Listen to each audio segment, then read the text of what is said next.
طيب وفاكم بذكر محمد وآل محمد.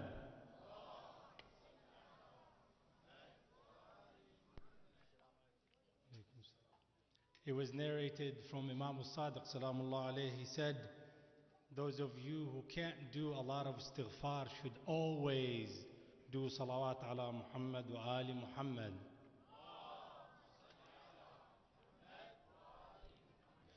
It was also narrated that the louder the salawat, the stronger it destroys nifaq.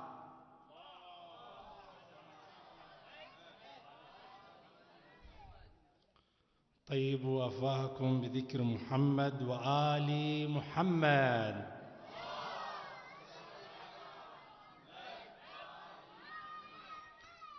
بسم الله الرحمن الرحيم. الحمد لله رب العالمين، والصلاة والسلام على أشرف الأنبياء والمرسلين، سيدنا وحبيبنا وصاحب نعمتنا أبي القاسم محمد بن عبد الله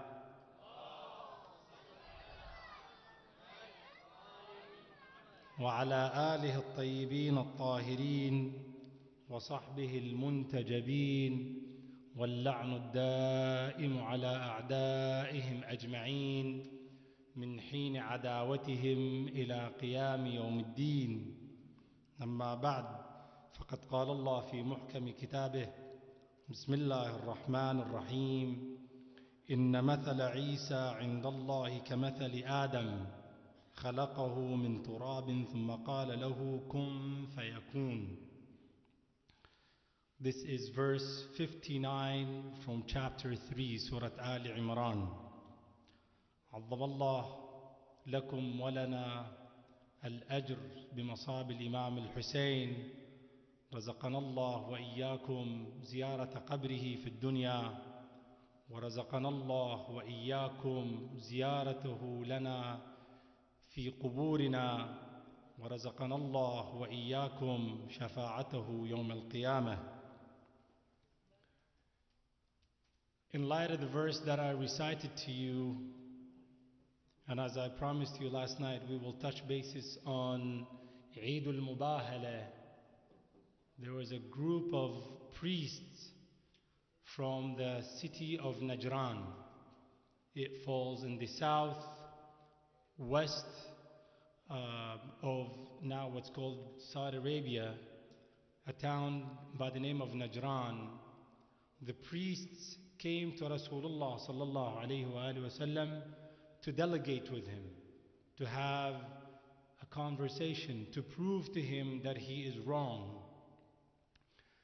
And so when they walked into the Masjid al-Haram, into the Masjid al-Nabawi, Prophet was sitting, and it was about Salah time. And you won't be surprised where a lot of people, when you read stories, when they come into al-Masjid al-Nabawi, or where they see a gathering and Rasulullah is amongst them, the questions always, they ask the same question always: who amongst you is Muhammad? This is in its own is an ayah from Allah, that we have a prophet who is very simple. You cannot differentiate between him and the poor man, between him and any ordinary Muslim. So they came into the Masjid al-Nabawi and they asked, who amongst you is Muhammad? And somebody replied, it is him. So they came to talk to him. Rasulullah refused to talk to them. And so they came out of the mosque and they went and asking, who should we ask? Who do we go to have someone basically becomes our liaison, somebody that will convince this man to come and talk to us? And so they couldn't find anybody that know anything about Rasulullah as much as Imam Ali salamullah alayhi. So they asked Imam Ali, why is it that your prophet, why is it that Muhammad doesn't want to talk to us? And Imam Ali said, because your wardrobe, you're wearing gold, Your clothes has got gold, it's got jewelry.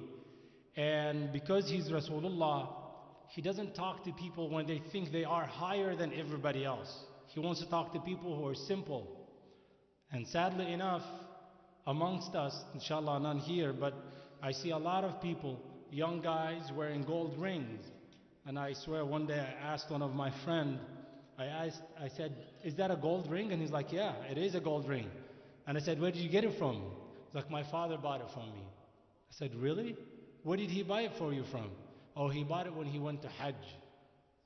So the father goes to Hajj and buys his son a gold ring, knowing that gold is haram for Muslims.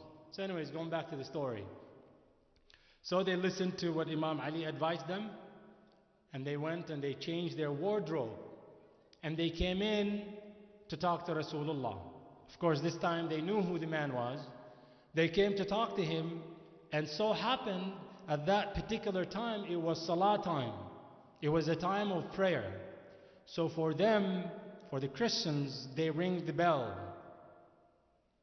So when it was their time to do Salah, their own prayers. So they wanted to ring the bells. Some Muslims did not like that. They're like, well, you're a different religion. You can't ring your bells. You can't do you can't worship. And Rasulullah stopped these Muslims. And he's like, stop. They can pray the way that they want to. This is a house of God. This is the house of Allah. This is a mosque. Anybody can pray. As long as they follow, they're respectful, they can come in and they pray. So of course, now they started to realize that this man has got values. This man has got akhlaq. He's got good attribute. So they came and after they finished their salah, they came to Rasulullah and they started the conversation. They said, what is it that you say of Jesus? How does your Quran, how does your God look at Jesus? How does he look at Jesus? And Rasulullah sallallahu alaihi wasallam said, well, Jesus, Isa, is a prophet. So they asked him that how do you explain the fact that Isa has no father? How do you explain that? Does that not give him the level of being a God on his own? And that is when this verse that I recited to you from the Quran, and it said, Bismillah ar-Rahman ar-Rahim, Inna mathala Isa. The example that you used for the Prophet Isa, عند Allah, كمثل Adam. We will use the same example that we used with Adam. خلقه من تراب. Now, and let me finish the verse. خلقه من تراب ثم قال له كن فيكون. Now, the purity of Quran, because Quran is so precise, when Quran was talking about Isa salamullah alayhi, Quran only said that Isa was created from turab. But when Quran talks about Adam, Quran says خلقه من طين. You see the difference? Adam was created out of mud, out of clay. But Isa was created from turab, from sand. Reason being, and according to what Maulana Sayyid Abbas, Hafidhullah says, because Adam had neither a father or a mother. So he didn't have the turab, nor did he have the water to make the clay. That's why he was made out of teen.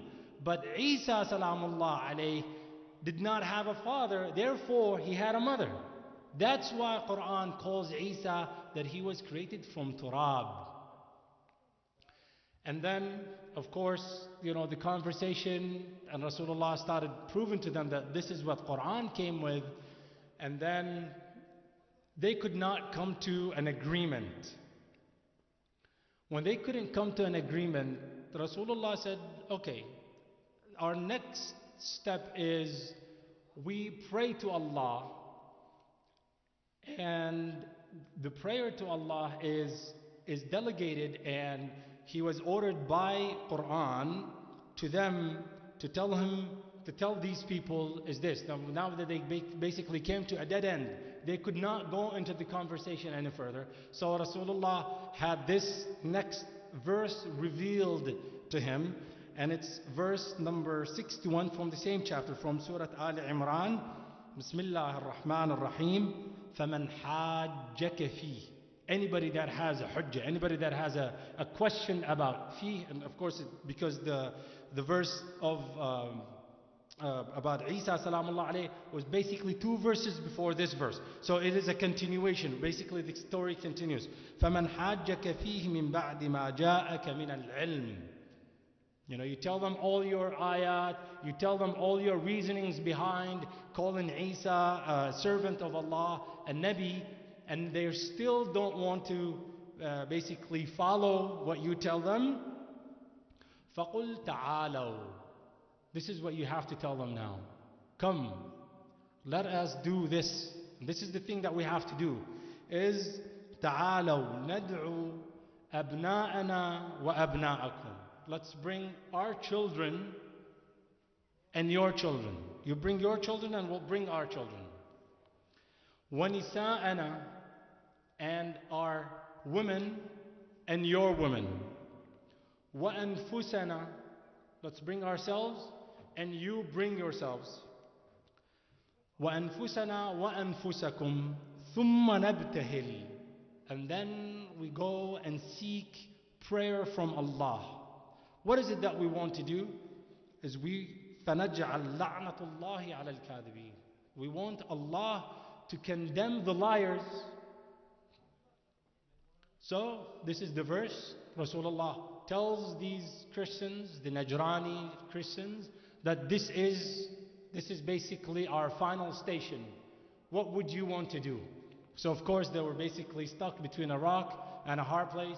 Like they say, they can't say no, we give up. They can't just turn away and go back, because that'll prove that they were wrong, and that proved that they didn't want to continue into their verbal argument, into the fight. So they said, okay.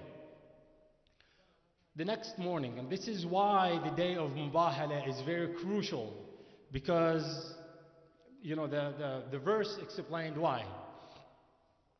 The next morning, or the day that was basically appointed, the day that they chose, Rasulullah comes out with what he promised them. To bring the children that he promised, to bring the women that he promised, and he brings the selves that he promised. And the Najranis must do the same. So Rasulullah sallallahu alayhi wa sallam walks to the place where they were going to do the Mubahala. Who does he bring as our children? The Quran says, Abna'una, our children. Who does he bring as his children? He brings Imam al-Hasan and Imam al-Hussein. That is basically check. That's one of the 3 requirements that they have to bring. So that he has to bring children. He brought the children, Imam al-Hasan and Imam al-Hussein. So that's check. وَنِسَاءَنَا وَنِسَاءَكُمْ. And Rasulullah sallallahu alayhi wa sallam chooses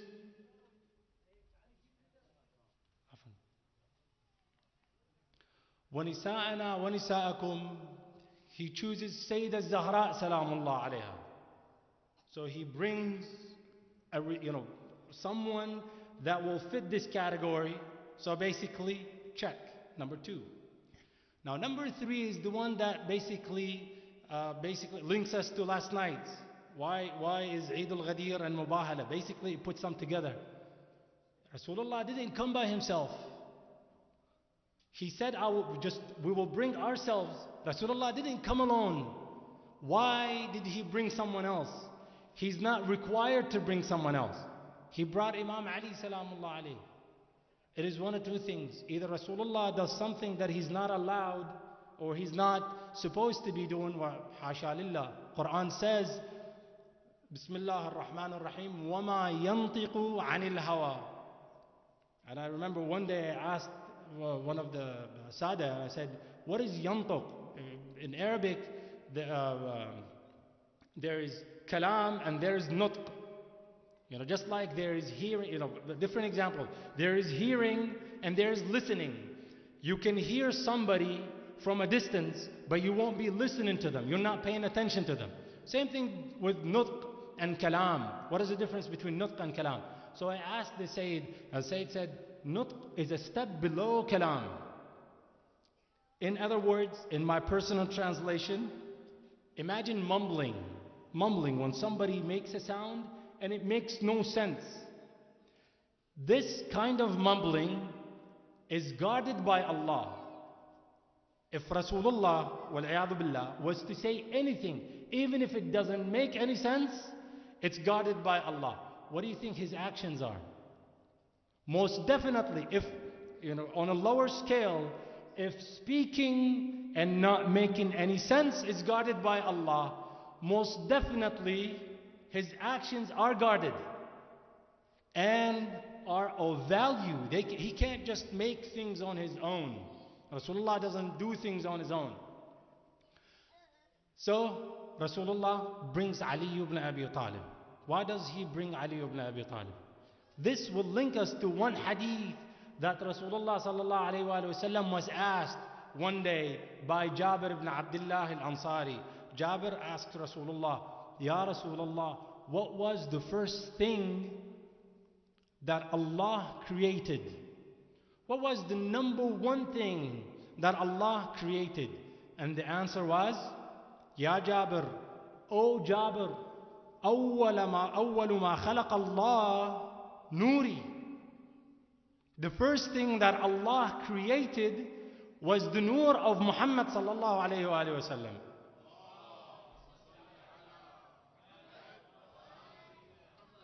And then, so we'll take this hadith, and then we'll go to one khutbah by Imam Ali salamullah alayh.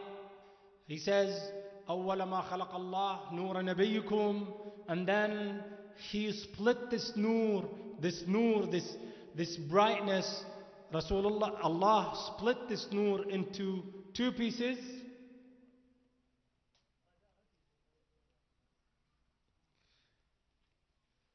Allah split this nur into two pieces, and he told the first one, Kun Muhammad, walil akhar, Kun Ali.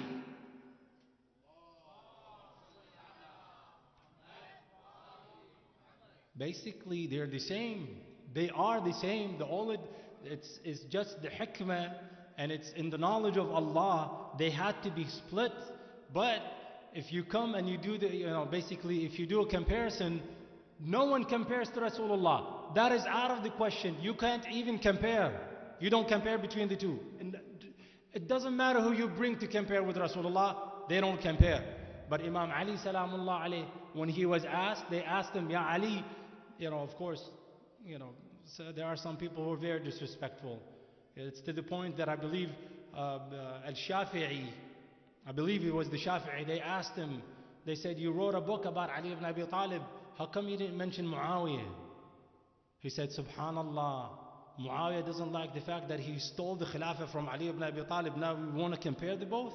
And compare both of them? You know what they did to him? They stomped in his stomach and then they killed him. Basically, nobody compares.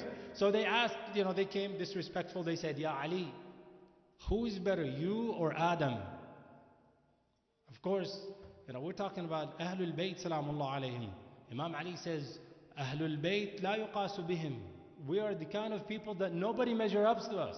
You can't measure up. Of course, some people say, they're a specialty. But you come to reality, that's the truth. Nobody compares to Ahlul Bayt.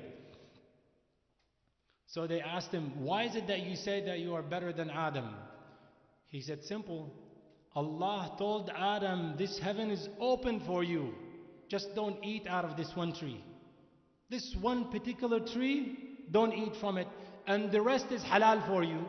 And Adam disobeyed Allah and ate from that one tree. And for me, this whole universe is open. And I choose to sustain away. I choose to stay away from it.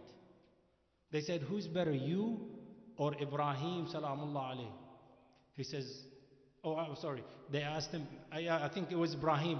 Who's better, you or Ibrahim? He said, I am. They said, how can you compare yourself to Ibrahim? He's Khalilullah. He is the person who called us Muslims. He said simple.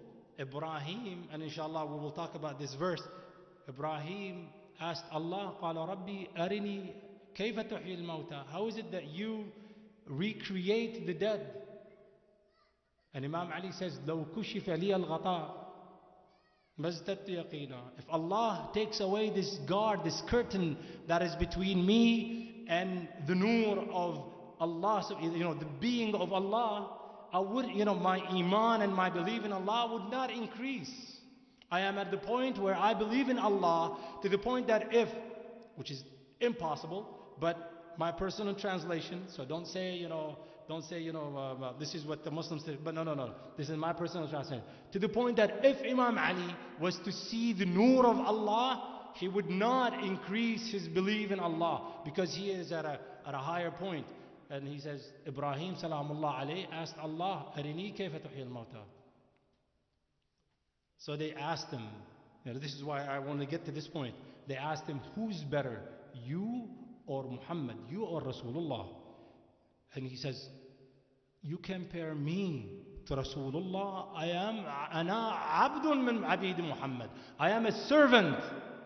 Imam Ali salamullah alayhi says, I am a servant of Rasulullah sallallahu alayhi wa sallam. This is what, you see the difference? They are so close here, they're so apart. Imam Ali salamullah alayhi says, we Ahlul Bayt, nobody measures to us. You can't compare anybody to Ahlul Bayt salamullah alayhim. But at the same time, he, according to Quran, if people, a lot of people, you, especially our Sunni brothers, when we talk, if there is a conversation, they say, Hasbuna kitabullah. We will only go to Quran. Fine, we will go to Quran. But what if Quran told us something that we have to do? Should we follow? Quran says, وَأَنفُسَنَا وَأَنفُسَكُمْ. Rasulullah by himself was required to be there. Why did he bring Ali ibn Abi Talib salamullah alayh? Was he doing it just for the sake of it? Definitely not. Rasulullah doesn't, like I said, he can't even make a sound without the permission of Allah. You think anybody is more obedient to Allah than Rasulullah? Nobody is. So, in this verse, basically to come to a conclusion for this one particular verse, we realize why is it that Rasulullah appointed Imam Ali. And last night when we said Rasulullah was required to appoint Imam Ali salamullah alayh, and it is to the point that you hear a lot of Shia scholars, they say Imam Ali is not the first Khalifa. Imam Ali salamullah, you know how like if you read, according to the curriculum, Abu Bakr was the Khalifa number 1, Umar was Khalifa number 2, Uthman was Khalifa number 3, and Imam Ali. This is according to the curriculum. Whether you go to Iraq, whether you go to Saudi Arabia, you go to any Muslim country, this is how they teach it. But some Shia say no. Imam Ali is the number 1 Khalifa. Whether or not he was the Khalifa officially, that doesn't matter. In the eyes of Allah, he's the first Khalifa. Some scholars take it to the point that say there's no way that Imam Ali was the first Khalifa. Imam Ali was Khalifa and that's it. There was no second Khalifa to Rasulullah. There's only one Khalifa. So he couldn't, in English, there's something that is good and something that is better and something that is the best, right? You know how like when you compare between things, you say this is good, but this is better than this, and this is good, this is better and this is the best, right? But when you don't have anything to compare to, you just say this thing is good, right? You can't which is better, the sun or there's nothing to compare the sun to that we can say which one is better, this sun or this other sun. There is nothing else to compare to. Same thing with Amir al-Mu'minin salamullah alayh. He is the only Khalifa to Rasulullah because he came right after Rasulullah with no separations. That's why Imam al-Hasan salamullah alayh is the Khalifa of Imam Ali and not the Khalifa of Rasulullah. See, Imam Ali was the Khalifa of Rasulullah and he is it. There is no one to compare to Imam Ali. That's why Imam Ali is not number 1. He's not number 1. He is just the Khalifa. He's just Khalifa to Rasulullah. And Imam al-Hasan is the Khalifa of Imam Ali.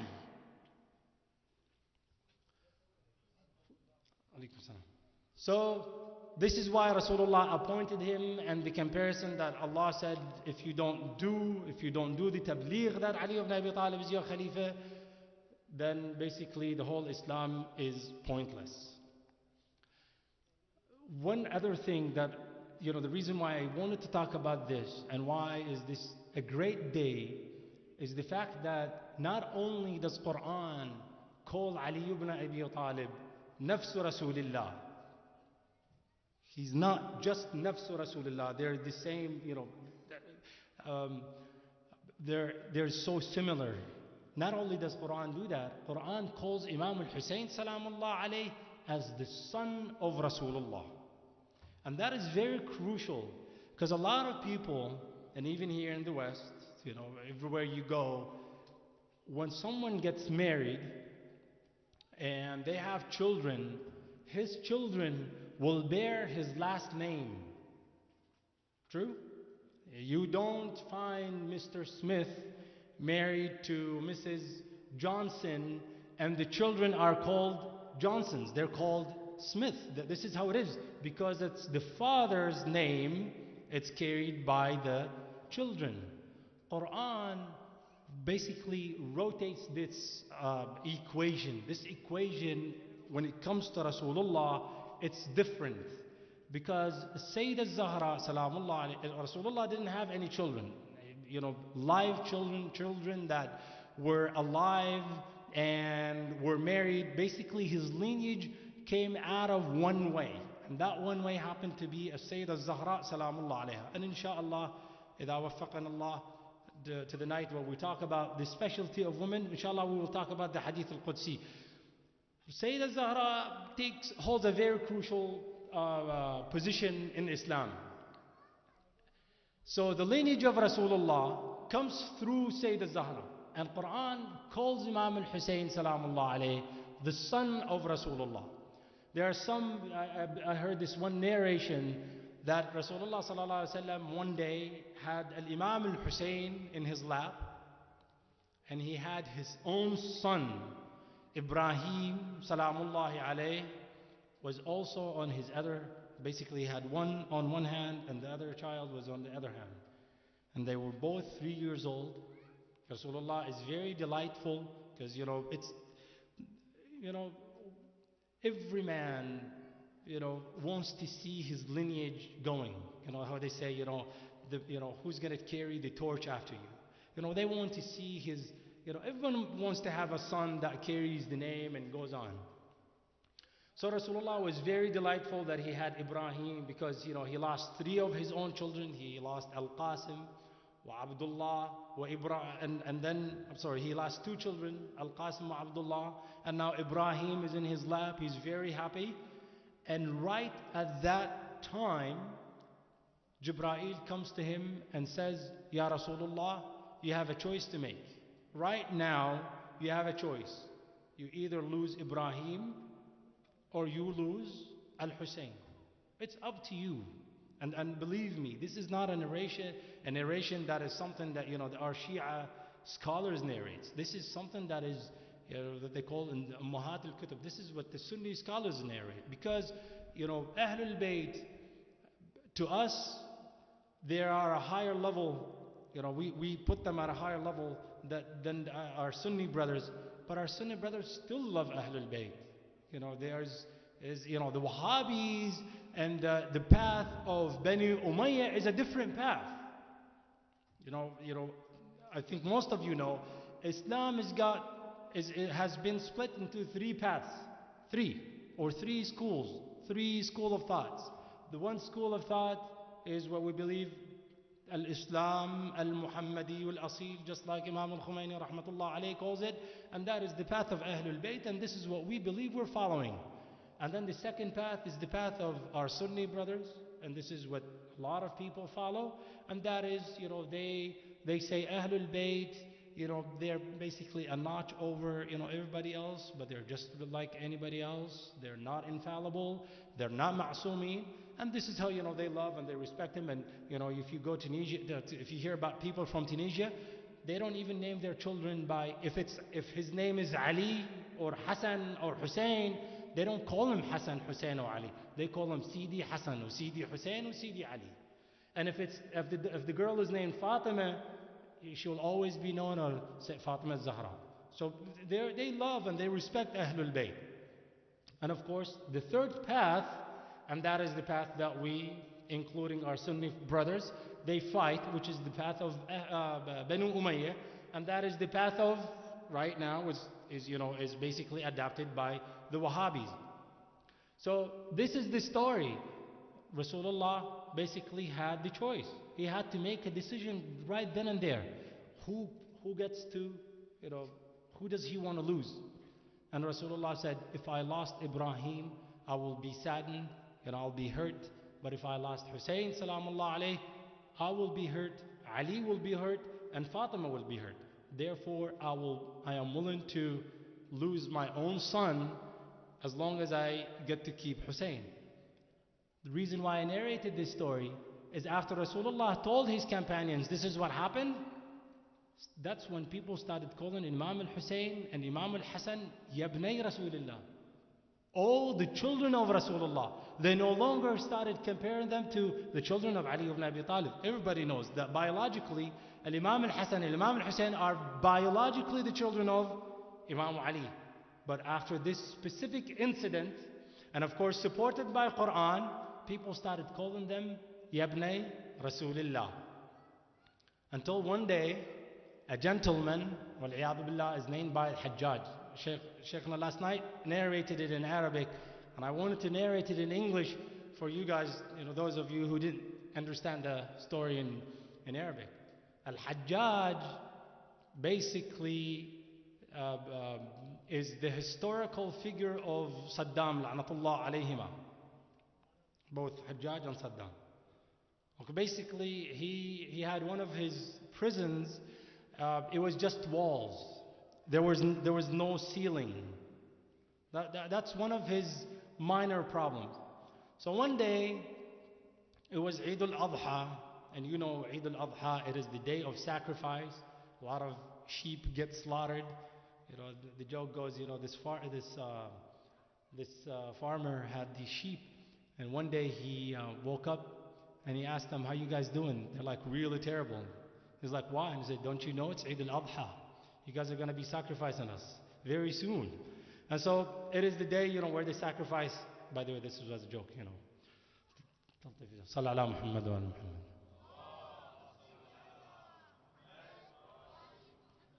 So Al-Hajjaj has this so-called scholar. He's fair, but when the saying says, when you see al-ulama at the doorsteps of the hukama, say when you see the alim standing in front of the house of the ruler or the tyrant emperor, say bits, forget about you. You're a bad alim and you're a bad hakim. But when you say al-hukam, when you say the ruler standing in front of the alim's house, say perfect alim and perfect hakim. So anyway, Sha'bi goes and talks to Hajjaj. Today is Eid al-Adha, he has to go, he has to congratulate, Al-Hajjaj, he's a ruler, he has to go and talk to him. And Hajjaj asks Al-Sha'bi, he says, Ya Sha'bi, what do people do today? He says, today is Eid al-Adha, people do sacrifice. He says, how would you like if I sacrifice? Now listen to this. He says, how would you like if I would sacrifice a man that says Al-Hassan and Hussein are the children of Rasulullah? MashaAllah.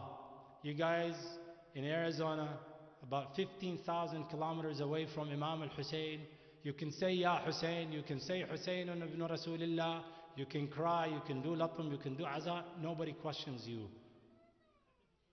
1300 years ago, if anybody is named Ali, will be sentenced to death. If anybody says, I heard a story from Ali ibn Abi Talib, is sentenced to death. If anybody names his son Hassan or Hussein is sentenced to death. If anybody even thinks about the fact that Al-Hassan and Al-Hussein are the children of Rasulullah, is sentenced to death. So they bring this man, and he stands right in front of the Hajjaj and Al-Sha'bi. And Al-Sha'bi knows who this scholar. His name is Yahya ibn Ya'mur.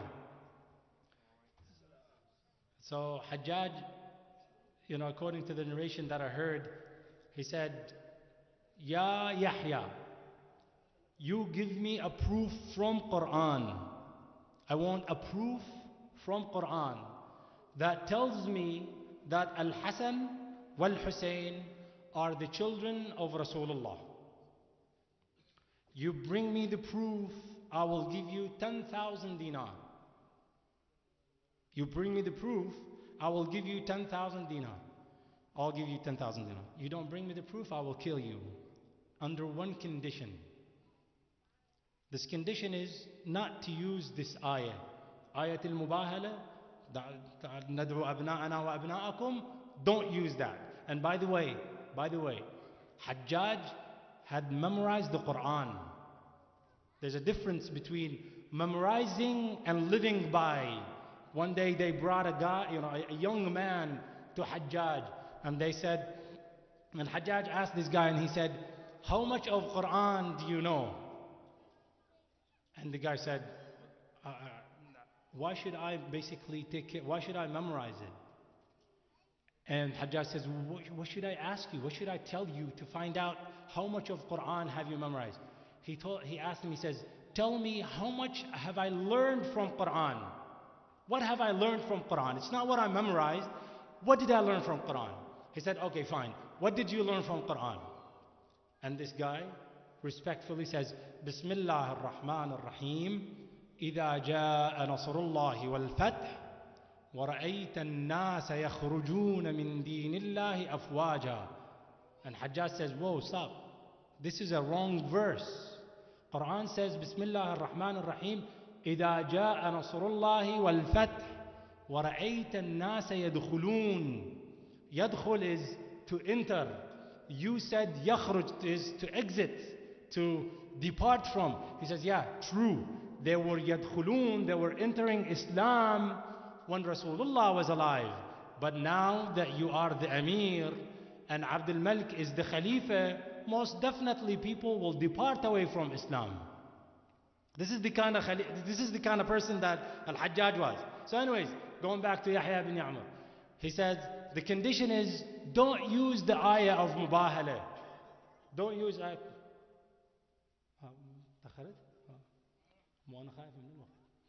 He said, don't use the ayah of Mubahala.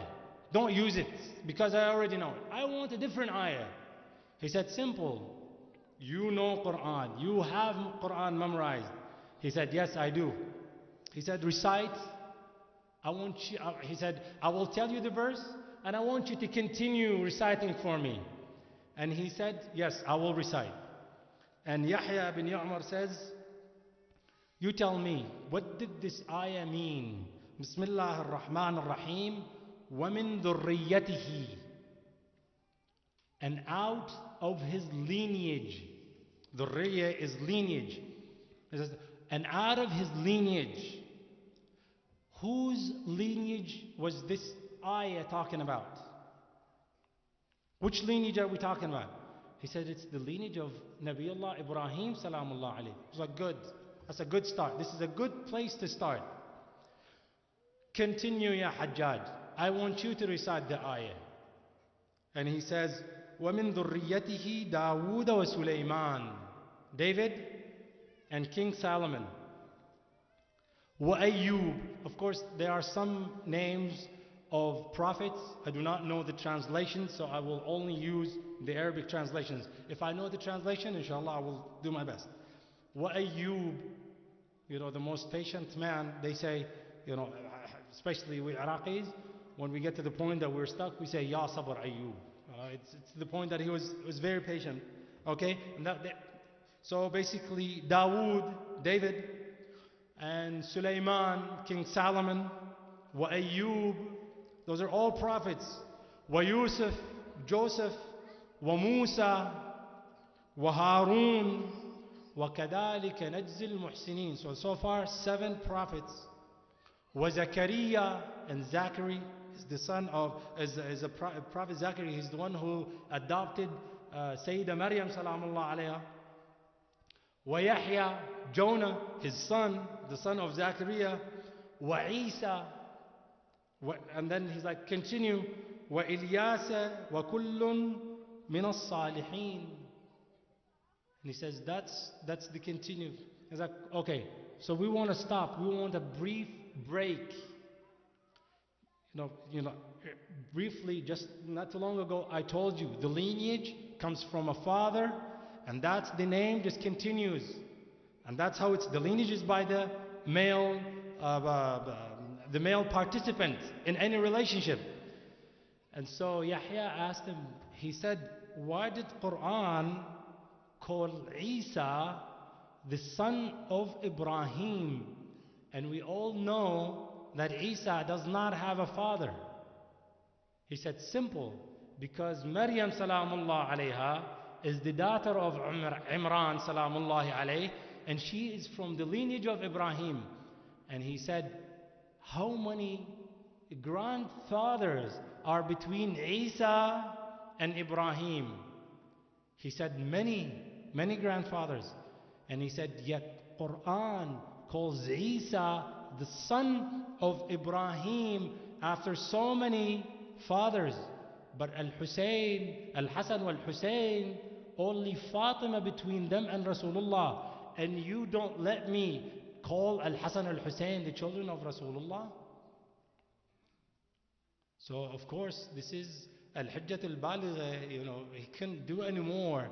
So what Al-Hajjaj la'natullah alayh did is gave him the 10,000 dinar, and he says, خُذْهَا لَا بَارَكَ اللَّهُ لَكَ فِيهَا. May Allah not give you any barakah, because he just defeated the Khalifas or the successor or the governor of Al-Iraq at the time. He just defeated him. And so this Yahya takes this 1,000 dinar and he walks amongst the poor. He walks amongst the poor. And what he tells them, he's like, here's the money, go ahead. It's the day of Eid, so of course he, man afraha yatiman, of course this is something, mashallah, we have. And so he started giving them, and he's like, this is the barakah of your imams, Al-Hasan wal-Hussein, salamullahi alayhim.